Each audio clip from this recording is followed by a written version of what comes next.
Hare Hare, Hare Rama, Rama Rama, Hare Hare. So we're doing, this is chapter 16, the divine and demoniac natures. Now the first 3 verses were together with a very long purport. That was finished. Who gave class yesterday?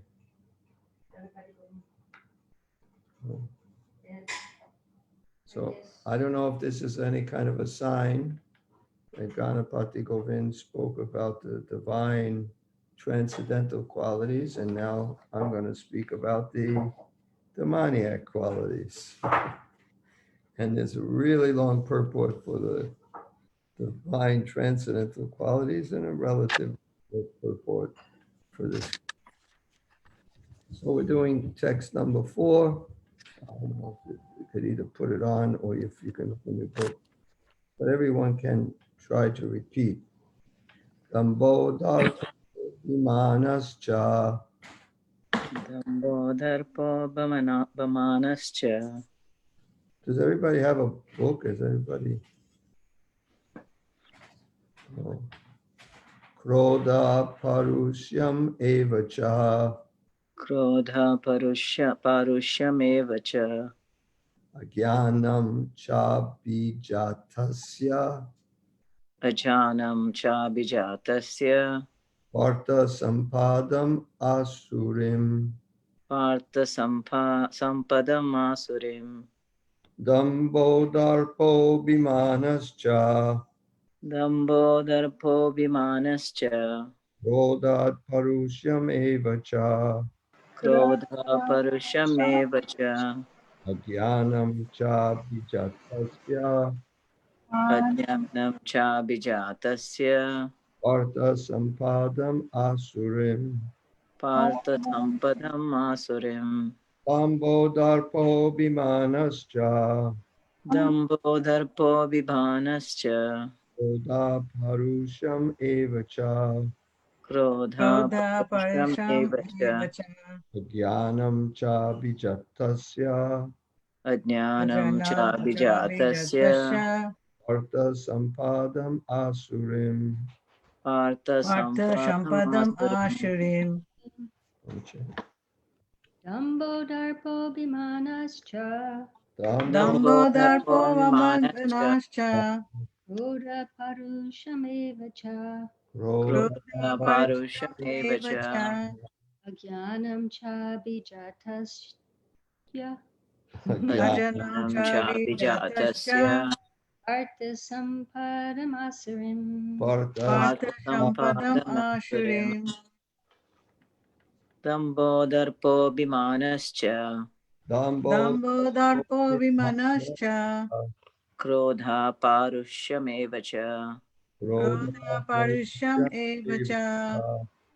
Ajnanam Cha Bijatasya. Ajnanam Cha Bijatasya. Partha Sampadam Asurim. Partha Sampadam Asurim. Dambodharpo Abhimanascha. Dambodharpo Vimanascha. Krodha Parusham Evacha.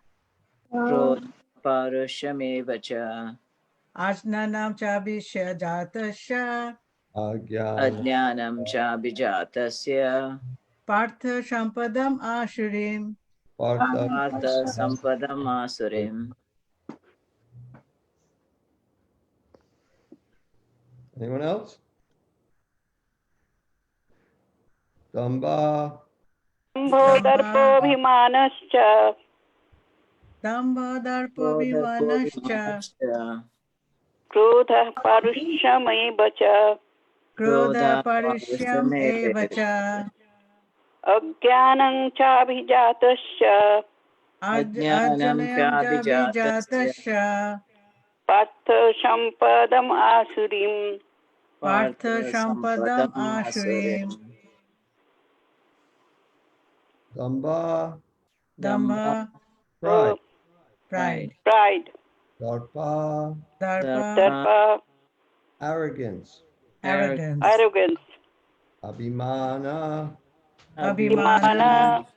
Conceit. conceit, Steve, Sha, cha, Cha, and Krodha, and krodha, Krodha, anger, anger, anger, Rusham, parusham, Parusham, harshness, harshness, harshness, Eva, eva, Eva, certainly, certainly, certainly, Cha, cha, Cha, and and and Anam, anam, Agyanam, ignorance, ignorance, ignorance, Cha, cha, Cha, and and and Abhijatasya, abhijatasya, Vijatasya, of one who is born of, of one who and is one born, who is born of Partha, partha, Partha, O son of Prita, O son of O Prita, son of Pritha, Sampadam, Sampadam, Sampadam, the qualities, the qualities, qualities, Asurim, Asurim, Asurim, of the demoniac nature, of the demoniac of the nature, demoniac nature, translation, pride, arrogance, conceit, anger, harshness, and ignorance. These qualities belong to those of demoniac nature, O son of Prita.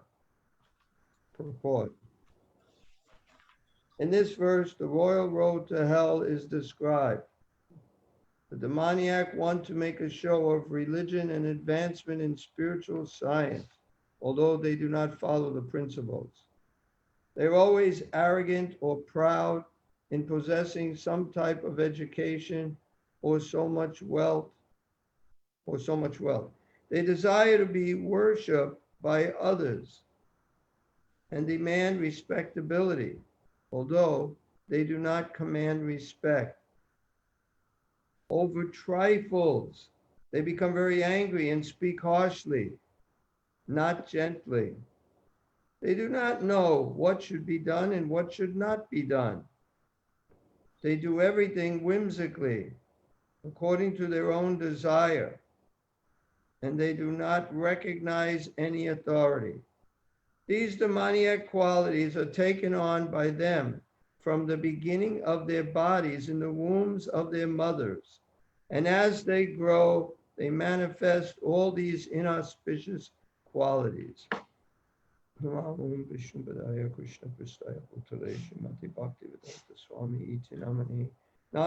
Saraswati Deve Gauravani Pracharane Nivase Sasunivari Pastachade Satarane Dambho Darpo Vimanas Chakroda Parusham Evacha Agyanam Cha Bijatasya Partha Sampadam Asurim. Pride, arrogance, conceit, anger, harshness, and ignorance. These qualities belong to those of demoniac nature, O son of Prita. So the first three verses were about the divine qualities or even transcendental qualities. This verse talks about, it's one short verse in purport, about the demoniac qualities. So now, also at the end, it says basically you're born.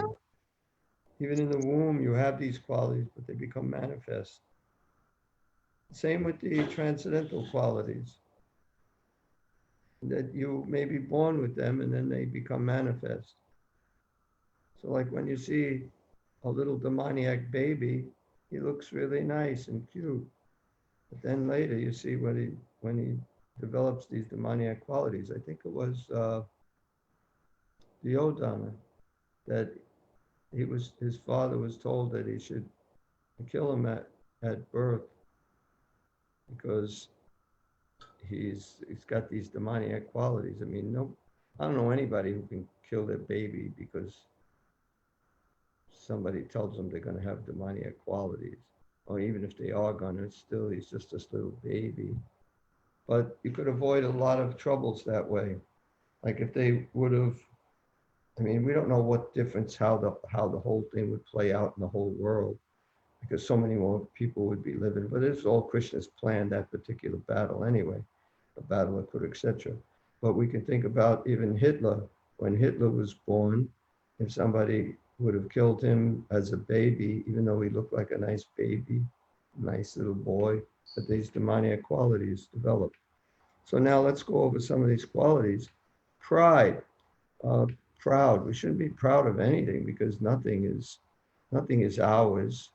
You know, people are proud of their wealth or proud of their mundane education, which isn't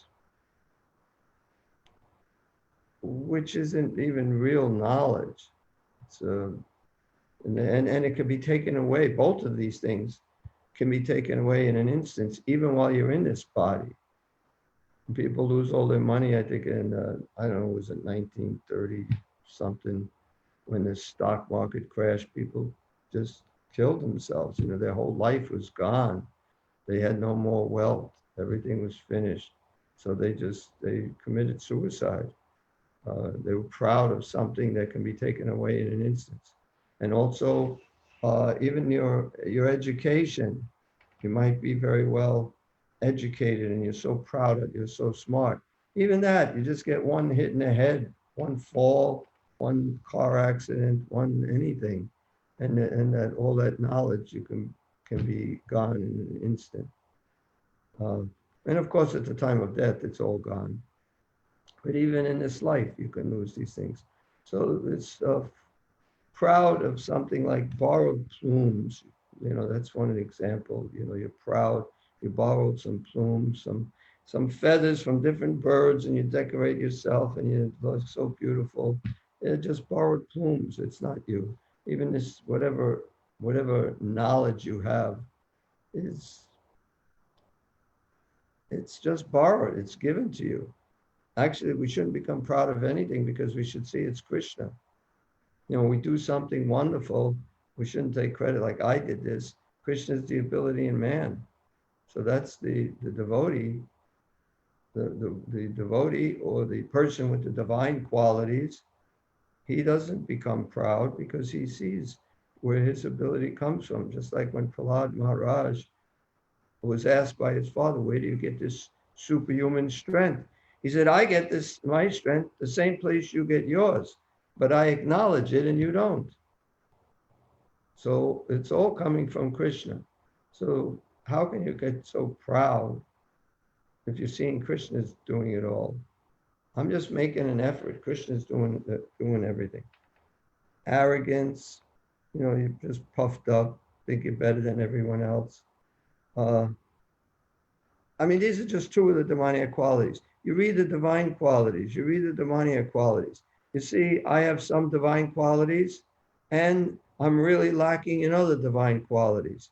I have some demoniac qualities and the others I don't really have much of. So all of us are in this category.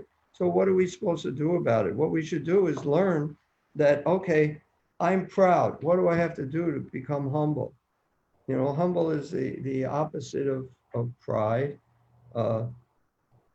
So what I have to do, especially if I'm showing off to somebody, then I should serve that person. I should do something to try to become humble. I should pray to Krishna, please help me to get rid of this false pride. Help me, just do whatever is necessary. You know, and so we see what demoniac qualities we have and we shouldn't have, we don't want, and we have to pray to Krishna to help us get rid of those qualities, but at least know what they are. These are the qualities, and I shouldn't have these. And these are the divine qualities, and I should have them, and I don't. Or whichever ones you don't. You may have some. We all have some. I believe we all have some of each. And whatever is the most prominent of the demoniac qualities that we have, we should get rid of. Conceit. I'm conceited because I think I'm great. It's just a really bad way of thinking. Anger, you know, I think most people know that they shouldn't get angry, but we get angry. Harshness and ignorance. It's interesting how it says in ignorance, because in the purport, Prabhupada says, they are always arrogant or proud in possessing some type of education or so much wealth. So we have an education, but you may be ignorant. No matter what, you can have a PhD and you could be a fool. because you think that you're this body. Everything else after that is wrong. You know, in a balance sheet or in accounting, if you have one mistake in the beginning, you know, something's off in the beginning on a balance sheet, then all the rest of it it's always going to be off. So even, you know, so we're proud of our education, and we it's gonna, anyway, being well educated doesn't mean you have knowledge. You can still be an ignorant fool because you don't know who you are. What's so great? I just once Jaswamati Nandana, one of the first Indian brahmacharis that I knew is in early 70s. There were very few Indian people in America at that time, but he moved into the temple. I think he was very well educated. Now he's from Gujarat, and he's I think he's in charge of like the regional secretary for Gujarat. And he asked Srila Prabhupada, because we see, I mean, most of us would see that there's some devotees that don't seem to be very intelligent, you know, materially intelligent. And then there's karmis that seem to be very intelligent, materially intelligent. So he asked Srila Prabhupada, is there two kinds of intelligence? Is there spiritual intelligence and material intelligence? And does anybody know what Prabhupada said? Just say, I don't know how I could communicate. Yes. Okay. You know? Don't Yeah, I say. think it- What? Hare Krishna Prabhuji. Don't say the answer. Just ask him. I Yeah. heard from you. You said that Prabhupada said there is only one intelligence, and devotees are most intelligent. Yeah, but you didn't hear what I was saying. I said, don't say it. I wanted to know if anybody else knew it. But that's right. Prabhupada said, intelligence is intelligence, and the devotees are the most intelligent. So But yesterday, Ganapati Govind had a counter argument. what was that? Are you there, Ganapati Govind? Hare Yeah, Hare Krishna? Krishna. Can you hear me? Yeah. Actually, I just mentioned that in the Chaitanya Charitamrita, Madhya Leela, 22nd chapter, 16th verse, Prabhupada writes about transcendental intelligence.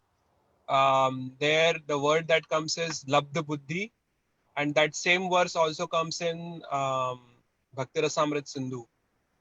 So, I mean, he does use that word, transcendental intelligence, in the translation. He doesn't describe it per se in the purport, etc. But he does use that word, transcendental intelligence. Well, that's intelligence. That's the most intelligent. It's a transcendental intelligence. The devotees are the most intelligent. So how is it that a devotee who may seem, you know, not so educated is more intelligent than the PhD? Anybody have any idea? Yeah. Who's that? Geetamala. Okay, what's your idea? Because he knows the purpose of life. Otherwise, what's the use of knowing everything else? Right, exactly.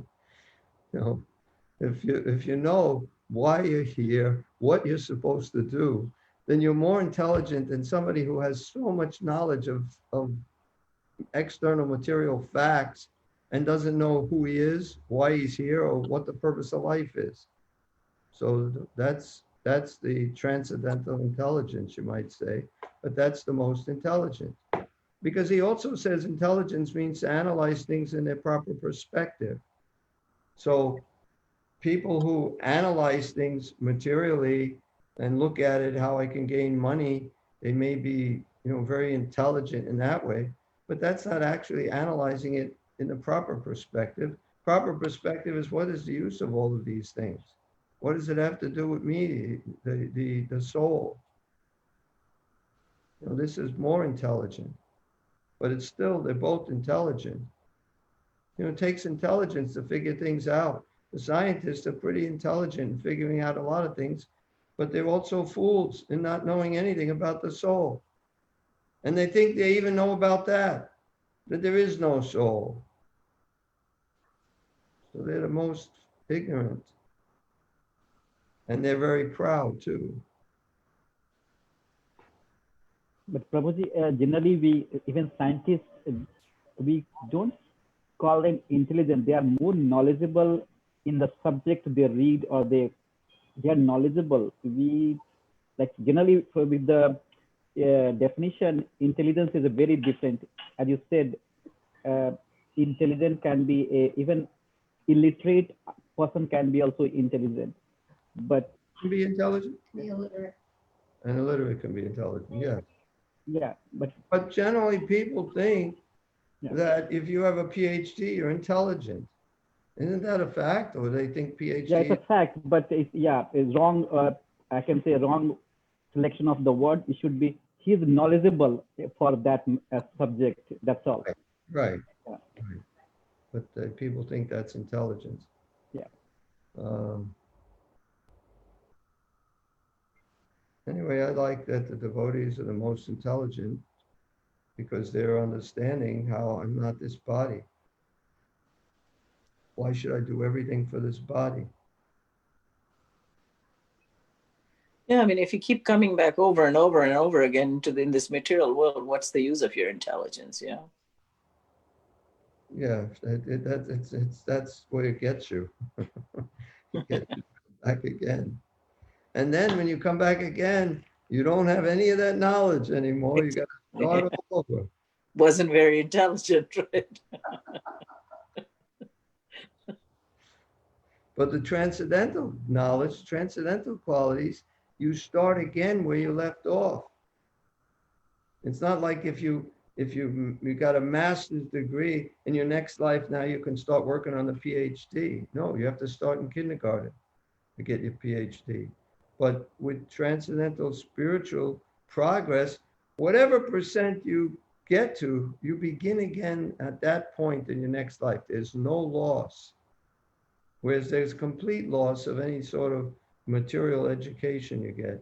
Although sometimes some people, you know, may be able to keep something. Like, for instance, sometimes there's little children who can just play the piano, you know, because they may have been so expert in a past life and something stuck with them.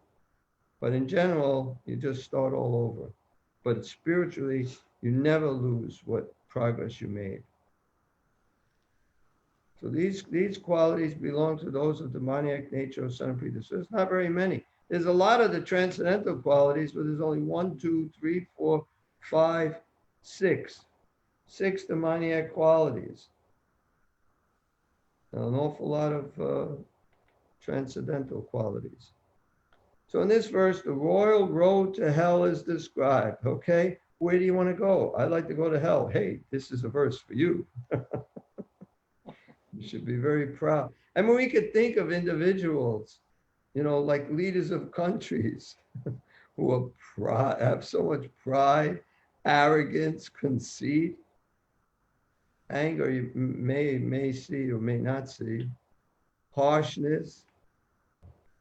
I think people might know who I'm talking about. and they alone can lead everybody. No one else can. Right. They're so proud. But these are the road to hell. So the demoniac want to, I'm going over just a little bit of the purport, like read something and discuss it. Demoniac want to want to make a show of religion and advancement in spiritual science, although they do not follow the principles. Now, most demoniac may not be so interested in spiritual science, but you do get some demoniac who want to be spiritual leaders, but they don't have any qualification and they speak all nonsense. And somehow they get people to follow them and drag them to hell with them. Prabhupada said that about one particular person. I don't remember who he was. He said he will go to hell and his followers will go with him. So you have to be careful who you follow.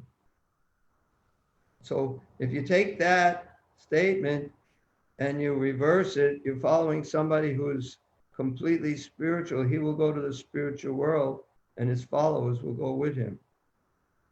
So we have to follow. That's how we get there.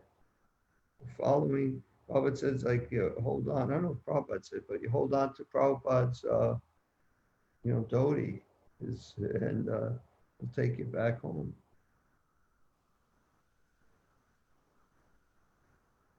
That's a nice thought. That might be our only hope, huh? Well, we have to get rid of these qualities here. That's the mystery. You can have all the intelligence you want. Right. The religion, okay. So they make a show of religion and advancement in spiritual science, although they do not follow the principles. I think Srila Prabhupada was seen as more because he's seen so many cheaters. And he wasn't like thinking of a scientist or something, because they're not trying to claim in any way that they're so spiritually advanced. But there are bogus leaders who are not following. And that's very sad, especially when they mislead people. Very bad. Okay, so they are always arrogant or proud in possessing some type of education or so much wealth. It's such a foolish thing to be proud of. I have this wealth.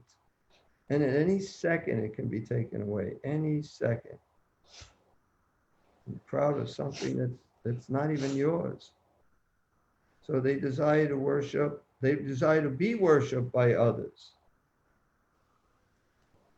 I mean, most of these things, I think most of us don't have problems with. I mean, I don't know who wants to be worshipped by others. I remember seeing this wants to be worshipped by others. Like Lord Chaitanya said, I don't want followers. I don't want money. I don't want beautiful women. I don't want followers. I just want to serve. So I remember thinking, money, woman, there's attraction for that. But followers, why do I want followers? I thought I couldn't relate to that, wanting followers. But when I went to Ukraine and people were practically becoming my followers there, not exactly followers, but they were treating me with such great respect. And that was a really nice feeling. And I thought, oh, now I understand what Lord Chaitanya says, no followers. Because in this country, I don't have any followers. I don't have anybody that treats me like that, and I don't. Followers. What? We are your followers, Prabhuji. Yeah. I know. I was going to say, we love you, Pyari. Well, I don't. In Ukraine, they show it with so many ways. I don't know. With such deference, huh? Yeah, I don't know what it is, but that's. Oh, I know. Jiva told me that they even brought your shoes to you and everything. Yeah, they'd bring my shoes. I mean, even the devotees sometimes do that here, but I don't know why. Here, I think it's just like, they're like, I don't know, maybe I'm mistaken, but I'm not looking for followers. I'm not looking for anybody to take my shoes.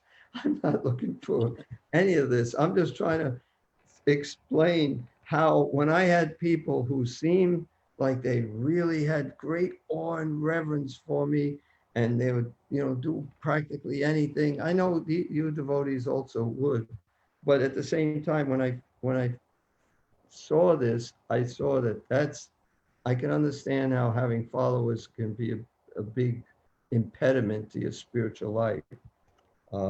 So maybe I don't want to look at you guys as followers because it's better for me. I don't know, but I don't see that. I kind of see, we're practically equal. So, Prabhuji, sometimes that kind of a service also is kind of a first step to bhakti. Also, we say that because it's like shows the humbleness of the person, like bringing a shoes for you, or is like first step to the bhakti towards a person or who is a great someone sees you as a guru or a Krishna devotee. So that way, that's why they just want to contribute something as a service by doing this humbleness. That's all. I don't think everyone is like a show off all the time.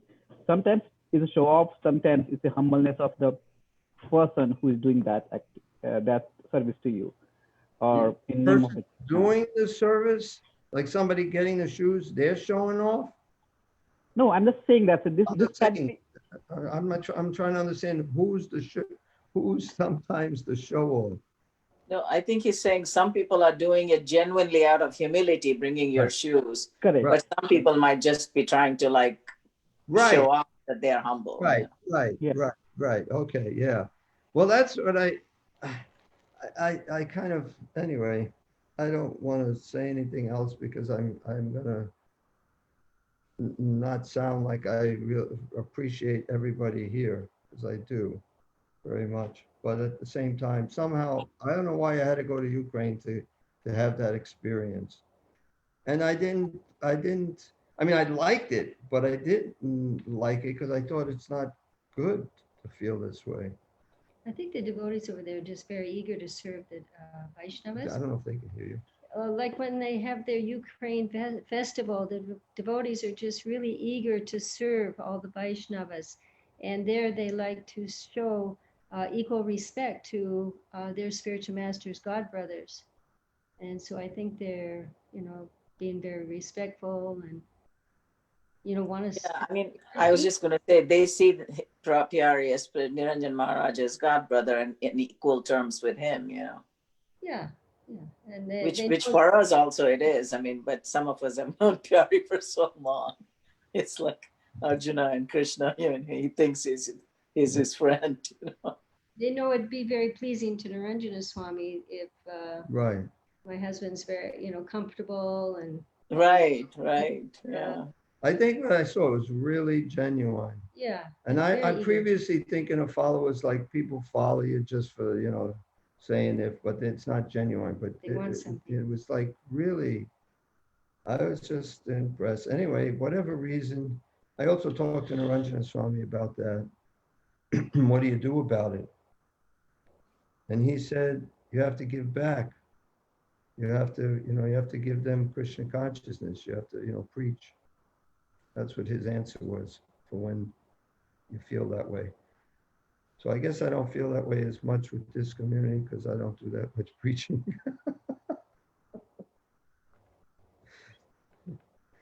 Anyway, let's go on. Move on. I think we're also a little eager for Krishna consciousness in those countries, Mm-hmm. Yeah. It seemed very genuine. That's all I got to say. I don't know. I felt for sure it was. Anyway, over trifles, they become very angry and speak harshly, not gently. I like that Prabhupada doesn't say, and they speak harshly, which is fine. You can end the sentence there. But he says, not gently, which then you really see what harshly means, because you could be speaking gently. Like I know devotees here who speak very gently, and it's real. And I also know some who speak harshly. But we have to try. I mean, I put myself more in the harshly speaking, and also anger. Some, I could get angry pretty quickly too. So I have to over trifles. I don't know what trifles to somebody may not be trifles to somebody else, but over small things, become very angry and speak harshly, not gently. They do not know what should be done and what should not be done. This is the ignorance. That's the example. Ignorance, you don't know what's to be done and what's not to be done. You think I should do this, and you really shouldn't be doing that. They do everything whimsically. Well, I think I'll do this now. You know, it should be regulated, should know what to do. According to their own desire, they do it whimsically according to their own desire, and they do not recognize any authority. That's a really big point. That's a really big point, because then there's no humility. Then you're proud. This is like I mentioned the other day when Prabhupada said, how can you feel yourself lower than the straw on the street unless you're at the lotus feet of your Guru Maharaj? So you have an authority. We had someone here who did, I mean, not here at the temple, but he came to the temple a few times, but he was crazy. And he did some crazy things. And I mean, really, anyway, he did things that he thought this is what God wants him to do. He was Christian. And he did some insane things, but he didn't have any authority. He didn't really accept any authority except for God, just him and God. And he was way off, so he didn't know what God wants. He didn't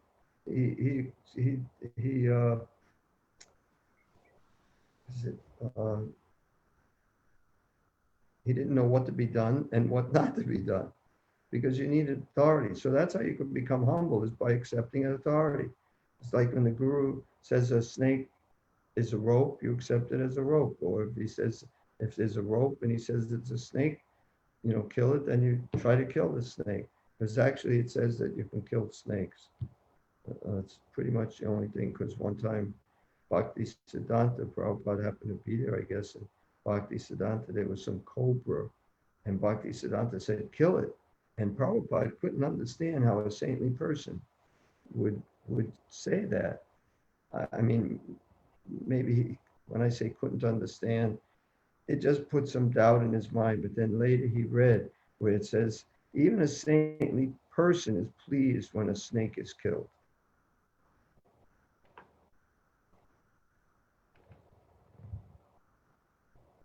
They do everything whimsically according to their own desires, and they do not recognize any authority. So we have to have an authority. That's a real genuine sign of humility. I accept someone who knows better than I know. If you think you know better than anybody else, that's proud. That's pride. So these demoniac qualities are taken on by them from the beginning of their bodies in the wombs of their mothers. So when the beginning of the body, as soon as it begins, they have these demoniac qualities of being manifest in there. Not manifested yet, but are in a more of an unmanifested form. And as they grow, they manifest all these inauspicious qualities. I want to go back to another, it says it in a different way. Yeah, here, so this is another demoniac quality, but it's written in the divine quality, because it says freedom from anger, aversion to fault finding. So the demoniac quality would be fault finding, but aversion to fault finding, that's a divine quality. Not trying to find fault in others. Aversion to fault finding. I don't know which of the Goswamis, but at least one of them wouldn't hear anything bad or negative about anybody. You know who that was? I think it was Reverend Tasco. I think it was too, but Raghunath Das Goswami, but neither of us are sure. Who wouldn't hear Even anything. Jayananda was like that. What? Our Jayananda was like that. Jayananda Prabhu? Yeah. Yeah. I didn't know him very well. I knew him a little bit. But I read about him, and he absolutely would not hear anything bad about anyone, it says, in a lot of his. He was very, very humble. I noticed that about him. So, what to do about, we don't have too much time left. So we should know what the demoniac qualities are, what the divine qualities are. I mean, even the divine qualities, are like freedom from anger. And here it says anger is a demoniac quality. So in one sense, we can see what demoniac qualities are to some extent from seeing what the divine qualities are. Aversion to fault finding. I mean, we can see a lot of these. Fearlessness. So the demoniacs they're not fearless. We're not fearless yet. Purification of one's existence. Well, they certainly don't do that. Cultivation of spiritual knowledge. Charity. Demoniacs sometimes will give charity.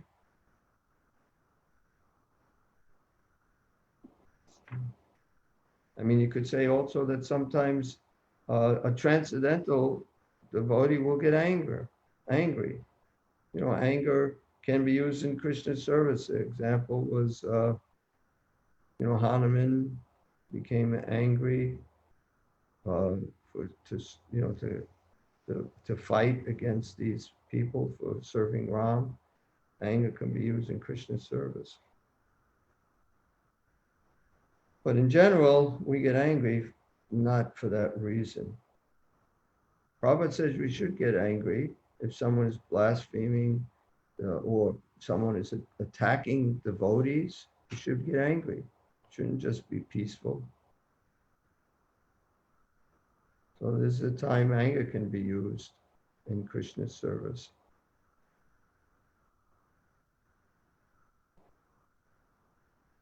And Prabhupada, I heard him say one time in a tape, I heard him say that Krishna spoke the Bhagavad Gita simply to make Arjuna angry. He said, because Really? without anger, you can't fight. That's what he said. Maybe, I'm not positive he said, that's what I remember, that he said simply, but he may have not said simply, but he did say, Krishna spoke the Bhagavad Gita to make Arjuna angry, because if you're not, without anger, you can't fight.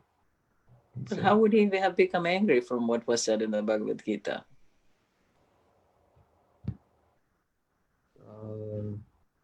It's a good question. Let's see. What would you say? Because by the time it comes to the 18th, that these people are going to, they're going to see that you left the battlefield out of fear only, that you're a coward. Yeah. Developing these qualities. So he told him that. He got him angry about that. He said, basically, you're a fool.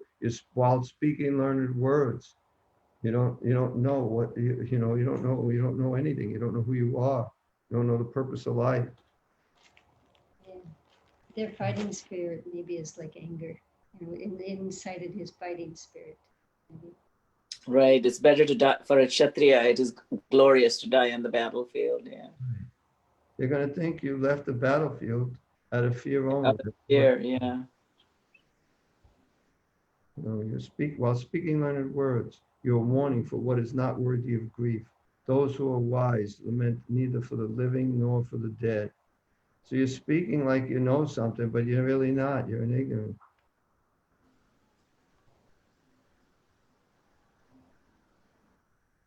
Yeah, I guess you can get inspired by that. You just get angry. Mm-hmm. Yeah, what am I doing? I want to leave this battlefield. And I remember when I read it when I just became a devotee, I didn't move in the temple yet. I was reading it at home, and I was thinking, what's wrong? Who cares what Bhishma and Drona and who cares what these people think about me? I'm doing the right thing. I don't care what they think. I'm not going to fight. Because I was on Arjun's side. I thought he was, really good not to fight.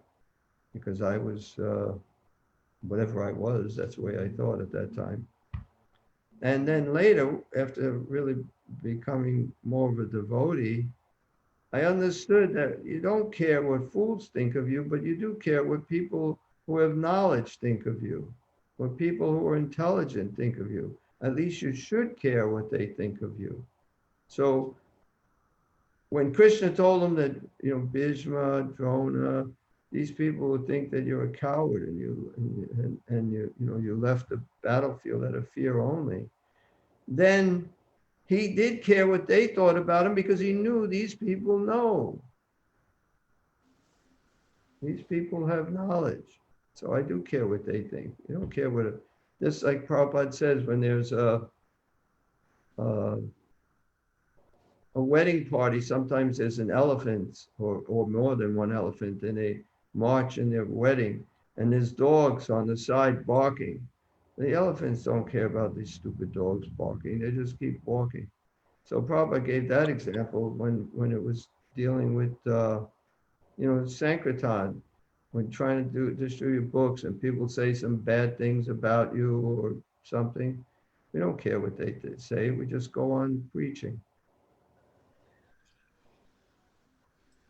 Yeah, Prabhu, Krishnaji also said like Chudram Hridaya Dauravalyam Tattva Tushta Parantapa. Like just leave this unheartedness and get up, be brave. And it's kind of, yeah, you're right. That's it. He was trying to push him to be energetic, brave, and little angry, because without anger you cannot kill the enemy. Right. He had to get like that. That's Kshatriyas. I mean, it's not a Brahmin's quality. Brahmin should be peaceful. That's why a Brahmin can't fight. I mean, even with Ram, is it Ram? Oh, yes, Ram. When Vishwamitra Muni came and he wanted Ram to protect him during this sacrifice, because these demons would come and they would do, I remember, Gita Mala, you pointed this out to me. It was in Hindi, this movie we were watching, old movie. And Vishwamitra, he could kill these demons himself, but when he's doing this sacrifice, he has to be in a certain state of mind, and he can't let anger come into his mind. He has to be completely peaceful. So therefore, he has the Kshatriyas come so they can kill the demons, and he can do this puja sacrifice without, becoming angry. So he could kill the demons. He was so powerful, but then he would have to change his mood. So similarly, the Kshatriyas can't get into that mood of the Brahmins. I mean, Arjuna was going to do that. He was just going to live by begging. He was going to try to become like a Brahmin, but he's not a Brahmin. He's a Kshatriya, and he has this Kshatriya spirit. So Krishna brought it out. Just like there's fire is within wood, and you can even chant certain mantras and get the fire to come out of the wood, and that's how you can start a fire. So the Kshatriya qualities are in Arjuna, and Krishna spoke certain words to get him upset, so these Kshatriya qualities would come out.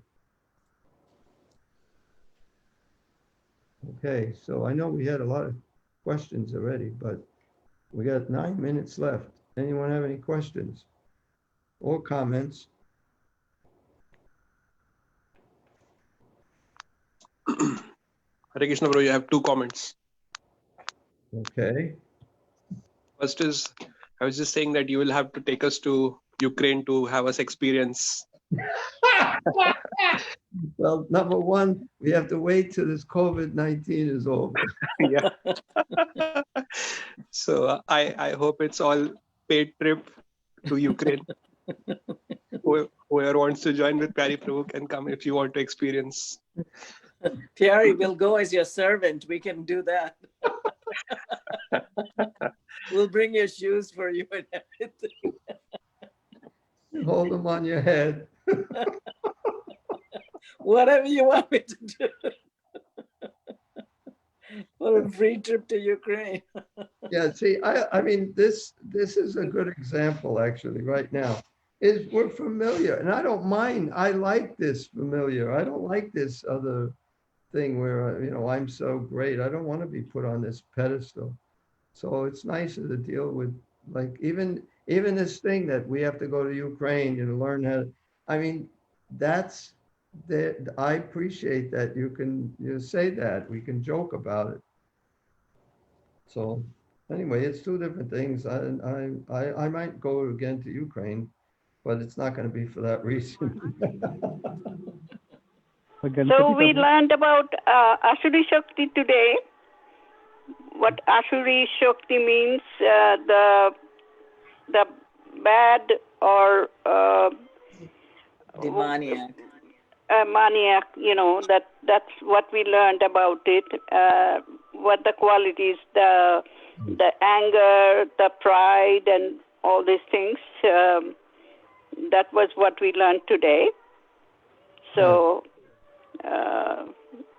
that's about it, right? Right, Yes. Prabhuji? Right. We learn what the demoniac qualities are, and we have to know what they are. So if we see them in ourselves, we have to try to Get away from it. Yes. Okay, thank you, Prabhuji. Okay. Ganpati Prabhu had second comment. I know. I didn't forget about him. Thank you, Prabhuji. Have Okay. a nice night. Bye-bye. Thank you. Thank you for joining. Hare Krishna. Krishna. Ganapati. Yeah, the second comment, Prabhuji, that I had was that when I first came to ISKCON, I mean, like very new, and I started reading Bhagavad Gita, and wherever these qualities that were described for the good qualities, I mean, the divine qualities. And when I used to read those qualities, I used to get puffed up and think that, you know, Krishna is talking about me here. But later, I mean, after 3-4 years, when a little purification happened, then I realized that actually when he's talking about the demoniac qualities, that's about me, not about the divine qualities. I don't know if someone else had experienced that or not, but at least I experienced it.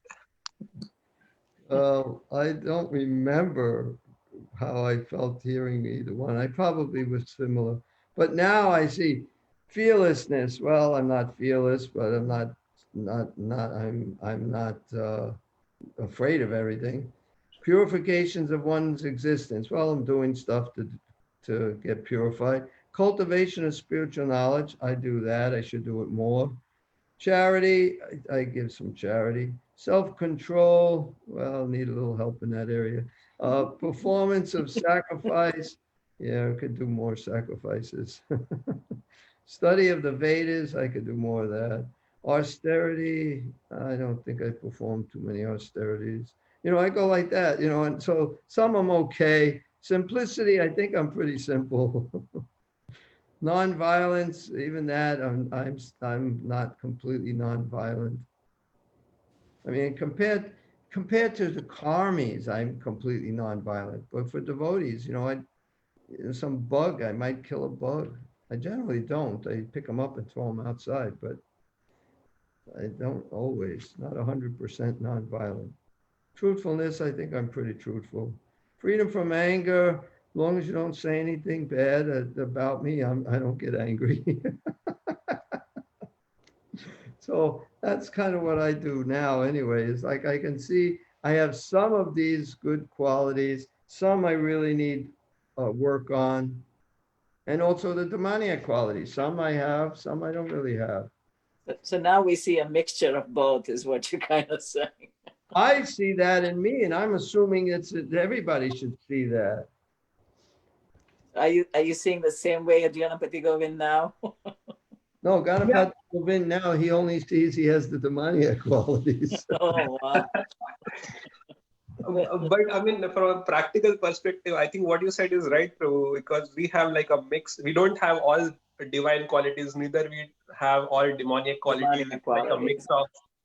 So more practical is we have both the qualities. It's just that we have to somehow get rid of the demoniac qualities and work on the others. Yeah. I think what's really important is we have to know what those qualities are. So then we can work on it. Right. Recognize. You know, we can see I'm behaving in this way and it says I shouldn't behave in this way. I'm Yeah. finding fault, you know. I mean, there's fault finding, even the fault finding. Prabhupada, Tamal Krishna Maharaj asked, what's the difference between blaspheming, fault finding, and calling a spade a spade? And Srila Prabhupada says, well, just like I say unto you, you are nothing but a small fig. That's calling a spade a spade. And what were the other two things?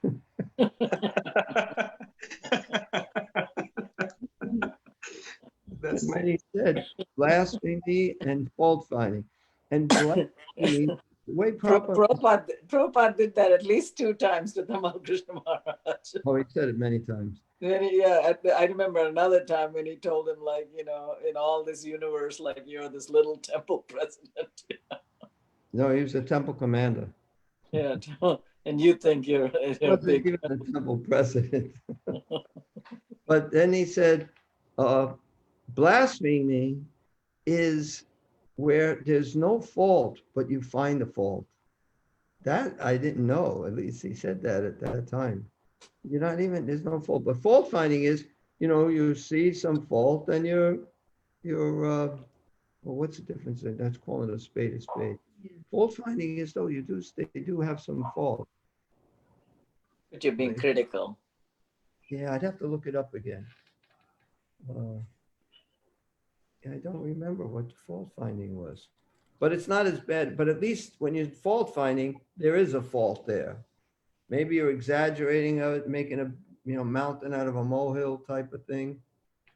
With blaspheming, there's nothing. There's not even any fault. You know, just like with Lord Chaitanya, when who was it? The Khan. I forget his name. Man, I forget so many things. But he criticized Lord Chaitanya because he had ants in his room. Ramachandra Khan. Because he had ants in his room, he's eating sweets. So he criticized him. So Lord Chaitanya didn't eat, he cut his eating in half. The devotees were so upset with this Ramachandra Khan. and Lord Chaitanya just cut his eat. They loved feeding Lord Chaitanya. And now he wouldn't eat because of this Ramachandra Khan. And that's blasphemy. Because there's ants in a room doesn't mean you're eating sweets. Hare Krishna Prabhu, I think this was Brahmananda Bharati. No, definitely not. Okay, I read this in Chaitanya Madhya Lila maybe a few days ago, or maybe Paramananda Bharati. Paramananda Bharati. No. Or maybe Ramachandra Khan. Okay, Prabhu. You can look it up. But I know it's Ramachandra. Yeah. Paramananda Bharati and Brahmananda Bharati, they had like a spiritual master disciple relationship with Lord Chaitanya. Ramananda Khan was like a sort of devotee mood. No, he was also like his wasn't he his spiritual master, like godbrother? Yeah. Yeah, he was his spiritual master's godbrother. So he's seen him as his spiritual master. You're supposed to see your gurus, godbrothers as gurus, as your guru. So he was Ishvara Puri's godbrother, and he treated him like that, even though, and it said something about. Ishvara Puri didn't want to see him. No, it said something about the different results. That Ishvara Puri, is it Ishvara Puri? Oh, I'm getting things mixed up. Well, but they both get different. Ishvara Puri got Lord Chaitanya as his disciple, whereas Ramachandra, I don't know, something happened to him, wasn't very positive. But that's even interesting because even in those days, Lord Chaitanya with Ishvara Puri as a disciple, that's, a nonsense, trying to find fault with others and stuff. So we see that in ISKCON. Sometimes there's some devotee like that.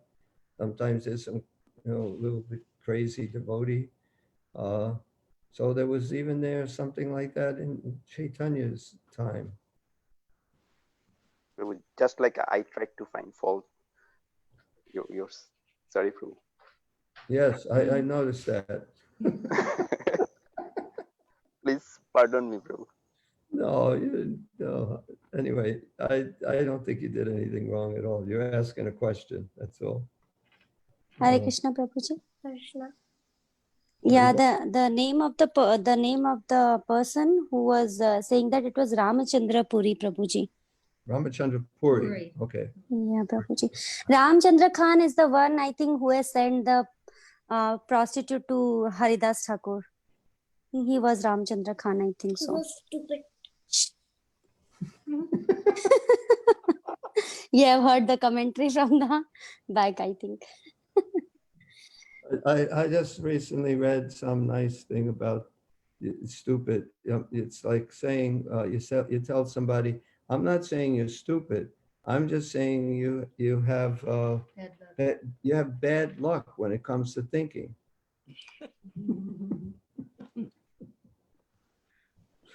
Anyway, that's a joke. Wasn't it Ishwar Puri took good care of Madhavendra Puri? Right. And but the other Ramachandra Puri. Right. Madhavendra Puri didn't. He told them why him.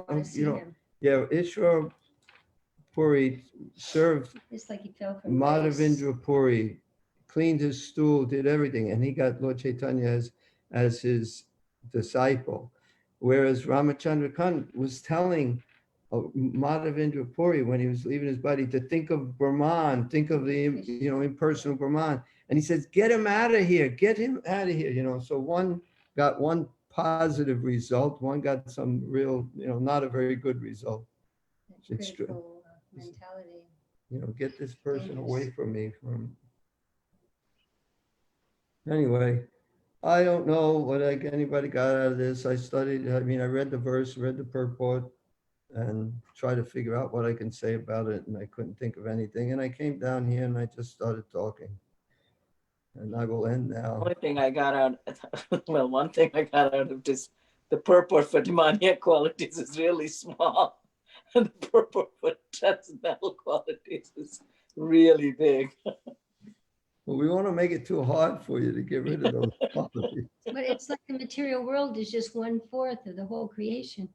I know, right? The spiritual world is like 3/4, and the material world is just 1/4.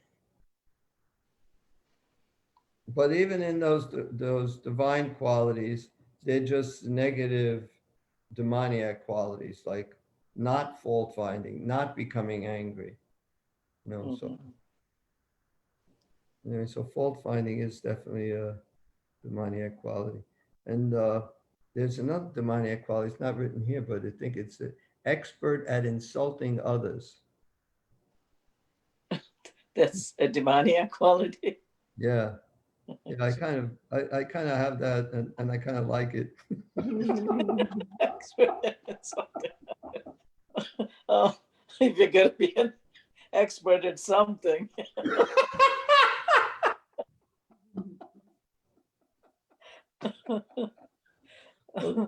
But I was also thinking that fault finding, I think, comes from envy. You know what I'm saying? To some degree, that also, it's when you're envious, you find fault more, I think. Yeah. Yes, that's true. Okay, that's all for obeisances to all the Vaishnava devotees. That's